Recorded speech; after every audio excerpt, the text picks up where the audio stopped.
Hey everybody, thank you for joining me today. So today's video, we're going to be working on a Mojo Monday sketch.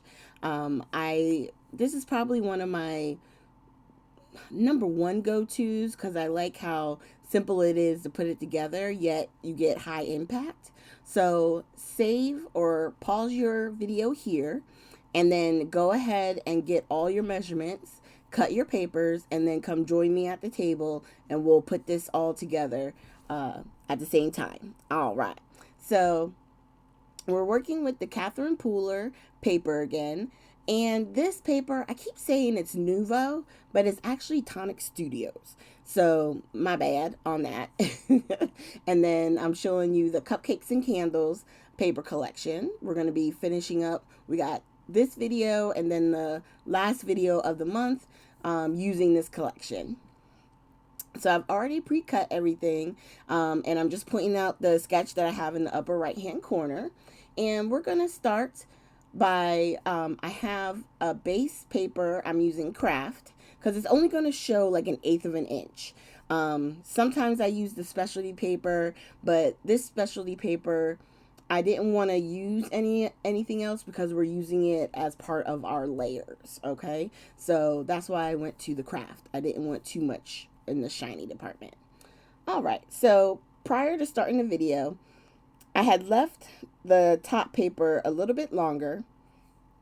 Normally, I would have cut it so that they would have just butted right up against each other, but I liked having that little edge so I could put it all together, because if I wanted to take my peel off and put it around that edge and wrap it around just the pattern paper, I could have done it that way. But I forgot. I'm not going to lie. I had already put it down and I was like, oh, I meant to put it underneath. Well, it's okay. I'm just going to go right along the line and fold it underneath the base cardstock. And because it's only 1/8 of an inch that's peeking out, it's not a bad look. I think if I had done like a full quarter around for my border or, anything bigger, then I definitely wouldn't have done that with the peel off. All right, so now that we got it glued, we're going to go ahead and get this attached to our card base. And this time on the card base, I cut it the 4 1/4 by 11, right? So then when we fold it, it's a top fold, and you fold at 5 1/2, and you get the top fold instead of the normal side fold that we use as well. So now on the mirrored sheet, I put down some tape and then I'm just lightly spreading the glue around, only because sometimes with specialty papers, when you do like zigzags and you're moving your glue all around, once you lay it down, sometimes you can see that pattern, and I didn't want to see that pattern. So that's why I spread it out with my finger to kind of make it nice and smooth so it wouldn't show up looking at it from above. And then we're going to add a little bit of glitter. And then our sentiment is going to go right in the center there. I'm just trying to rub off a little bit of the glue that I had on my finger that by accident got on my mirror sheet. And then we're going to grab the foam tape and just I usually put 3 big pieces, one on the side, one on the bottom, and then what little bit I have left I put right in the center. And with the foam tape, I always put a little bit of glue.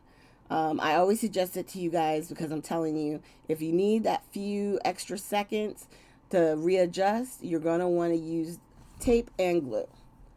Foam squares with a little bit of glue. It just buys you a few seconds of moving time. Okay? And then for this one, on the enamel dots, we're using, I think this is called, Dream Drops. And this one is Golden Shimmer. And I'm going to tell you, these are so pretty. When they first go on, it looks like it's mostly just white. But once it dries, when you tilt it on an angle, the gold shimmer in it is gorgeous. It reminds me of that dress when everyone was looking at it and they're like, it's gold or it's white. No, it's blue. It's one of those because you're like, it looks white, and then when you turn it, it's like, no, there's gold. It's really nice. It's hard to see in the actual camera of the video, but in real life, it's definitely, if you can get your hands on it, I would highly suggest it. All right, and I did the pattern using one of each sheet. Once I cut, I just used the leftover pieces for the second card. So you were able to save a lot of paper and get two cards out of it. So with your 6x6 paper pads, and I think I said it before, but you can really get a lot of cards out of this with very little cutting, you know? So I hope you guys enjoyed. Thank you so much for joining me today. Please consider hitting the like, subscribe, and share button. And if you leave any comments down below, I will definitely do my best to make sure to comment. I love reading y'all's comments. I appreciate you all so much.